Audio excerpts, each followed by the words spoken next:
আসসালামু আলাইকুম রহমতুল্লাহ। আপনারা যারা সহি শুদ্ধ করে কোরআন তেলাওয়াত পড়তে পারেন না, আজকের এই ক্লাসটি না টেনে সম্পূর্ণ দেখার চেষ্টা করবেন, তাহলে আপনারা অনেক কিছুই শিখতে পারবেন। শুরু করছি আজকের ভিডিওটি। أعوذ بالله من الشيطان الرجيم.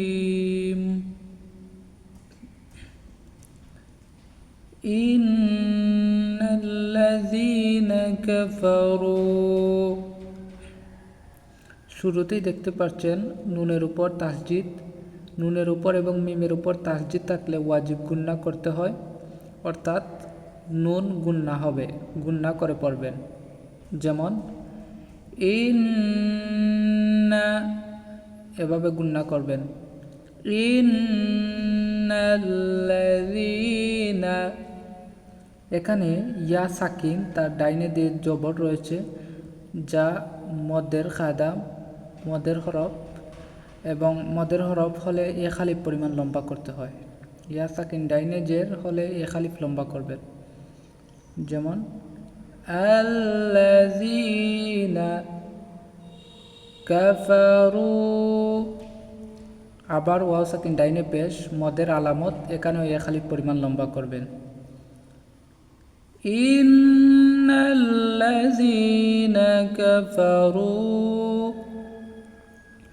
ওয়া মাতু ওয়া হুম, এখানে আবারও মিমের বাম পাশে খালি আলিফ, তাই মিম এ খালিফ লম্বা হবে, এবং এখানে থাও এ খালিফ লম্বা হবে। ওয়াও সাকিন ডাইনি পেশ যেহেতু, এখানে থা এ খালিফ লম্বা হবে। ওয়া মাতু ওয়া হুম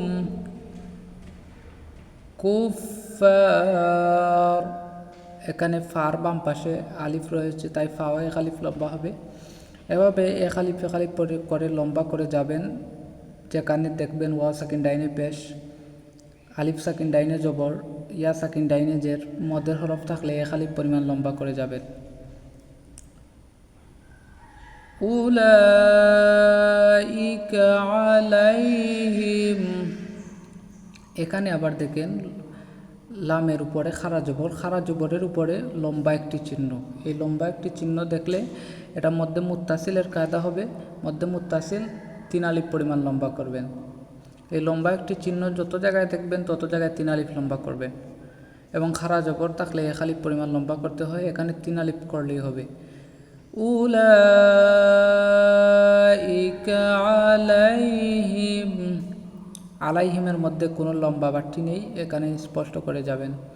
আমি শুরু থেকে আবার পড়ছি, একটু লক্ষ্য করেন।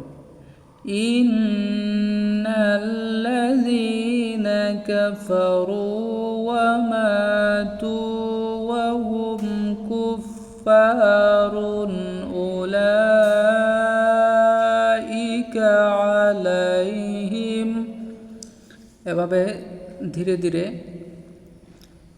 পড়বেন, পড়ার চেষ্টা করবেন, এবং তাজবিদ অনুযায়ী পড়বেন। এভাবে যেভাবে আমি দেখিয়ে দিয়েছি এভাবে লম্বা বাটটি ঠিক করে পড়বেন, তাহলে ইনশাআল্লাহ আপনার পড়া সহি শুদ্ধ হবে। পরের লাইনে আমরা যাই। লা'নাতুল্লাহি ওয়াল মালাইকা, এখানে লানাতুল্লাহ বলতে আল্লাহ শব্দের উপরে খারা জবর রয়েছে। খারা জবর থাকলে খালি পরিমাণ লম্বা করতে হয়, এবং আল্লাহ শব্দকে পুর করে পড়বেন। যেমন লানাতুল্লাহ ওয়াল মালাইকা, আপনারা নিশ্চয়ই বুঝতে পেরেছেন, এখানেও মধ্যে মুত্তাসিল, এখানেও পূর্বের নিয়ে 3 আলিফ পরিমাণ লম্বা হবে। এভাবে যত জায়গায় লম্বা চিহ্ন দেখবেন তত জায়গায় 3 আলিফ লম্বা করবেন। ওয়াল মালাইকাতি ওয়ান নাস, এখানে নূর উপর আবারও তাসজিদ। আমি শুরুতেই বলেছিলাম নূর উপর তাসজিদ থাকলে গুন্না হবে, এখানেও গুন্না হবে। ওয়ান নাসি আজমাইন, এখানে আজমাইন বলে ওয়াফ করলে নূর উপর যে জবর, এই জবরটা সাকিন হয়ে যাবে ওয়াফের কারণে, এবং আজমাইন একটু লম্বা করবেন, 3 আলিফ পর্যন্ত লম্বা করতে পারবেন। ওয়ান الناس أجمعين। আজকের ক্লাসটি এ পর্যন্তই। ক্লাসটি ভালো লাগলে চ্যানেলটি সাবস্ক্রাইব করে রাখবেন পরবর্তী ক্লাসের জন্য। সবাই ভালো থাকেন, সুস্থ থাকেন। আসসালামু আলাইকুম।